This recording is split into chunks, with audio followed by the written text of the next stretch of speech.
Assalamualaikum warahmatullahi wabarakatuh. Saya Akmal Maksumulan dari 11 IPA 3. Saya Mario dari 11 IPA 3. Kami akan membedah buku fiksi yang berjudul Dunia di Dalam Mata. Tema di dalam buku ini tidak ada tema besar yang diusung. Para kontributor dan penulis terseleksi bebas berekspresi cerita apa saja yang mereka ingin tulis. Alur 1, Nyonya Palisia memiliki alur maju. Siluman dan Mata Rembulan memiliki alur maju mundur. Riwayat 3 Codet memiliki alur mundur. Latar, tempat, dan waktu. Nyonya Palisia memiliki latar, tempat, dan waktu di sebuah komplek perumahan yang mewah pada siang dan malam hari. Siluman dan Mata Rembulan memiliki latar, tempat, dan waktu di halaman rumah pada siang hari yang sedang hujan. Riwayat 3 Codet memiliki latar, tempat, dan waktu di sebuah kamar pada malam hari.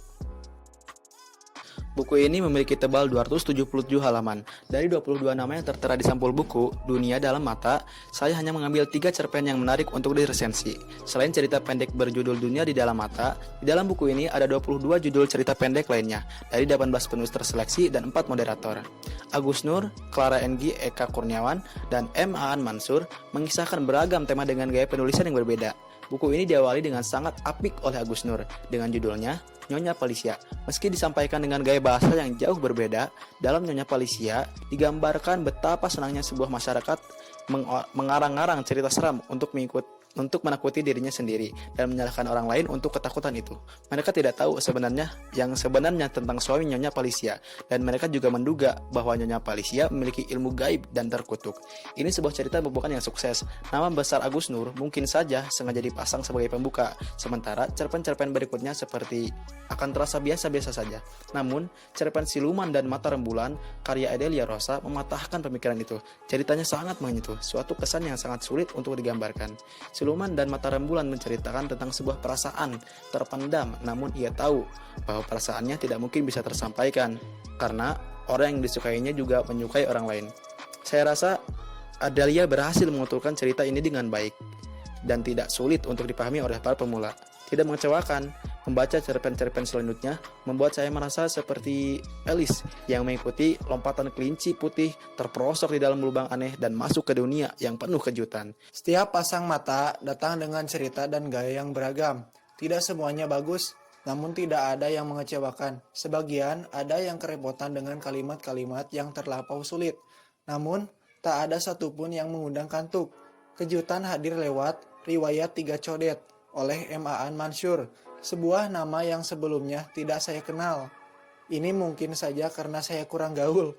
Codet dalam Kamus Besar Bahasa Indonesia adalah bekas luka, yang awalnya saya bingung apa maksud penulis membuat cerita bekas luka, dan ternyata maksud penulis membuat cerita ini adalah kenangan masa lalu di mana ia dan kawan-kawannya mendapat bekas luka itu.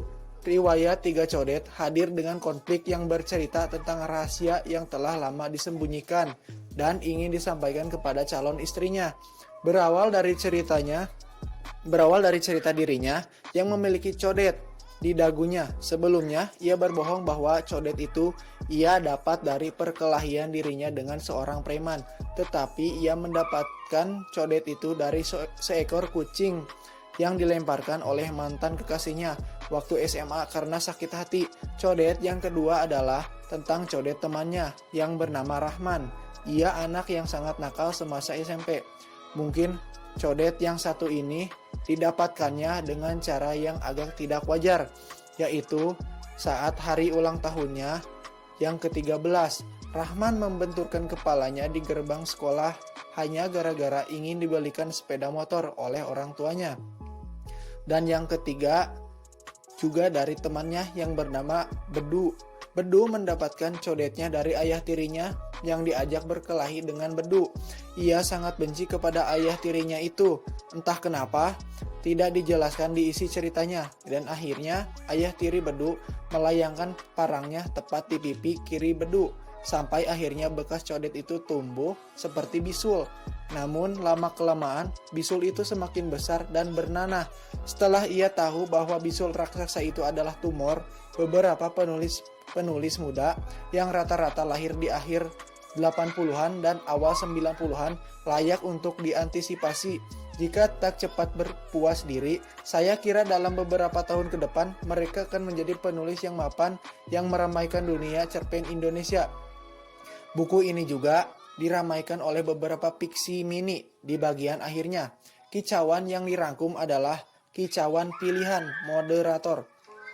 Sulit bagi saya untuk berkomentar tentang kicauan ini, mungkin karena saya tidak suka berkicau. Namun, sebagai pintu keluar dari Wonderland, kicauan-kicauan itu membuat saya bahagia menjadi Alice yang terjebak di dunia yang penuh cerita, penuh selebrasi kata.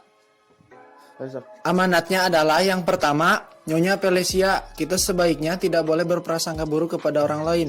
Yang kedua, siluman dan mata rembulan. Jika ada sesuatu hal yang ingin diungkapkan, ungkapkan saja sebelum terlambat dan menyesal. Yang ketiga, riwayat 3 codet. Di setiap luka pasti ada kenangan yang tak terlupakan. Kelebihan dan kekurangan buku ini, kumpulan cerpen dunia di dalam mata, sangat apik dan menarik untuk dibaca. Namun, ada beberapa kata yang sulit dimengerti oleh para pemula. Sekian pembedahan buku fiksi dari kami. Mohon maaf bila ada kesalahannya. Sekian dari kami. Wassalamualaikum warahmatullahi wabarakatuh.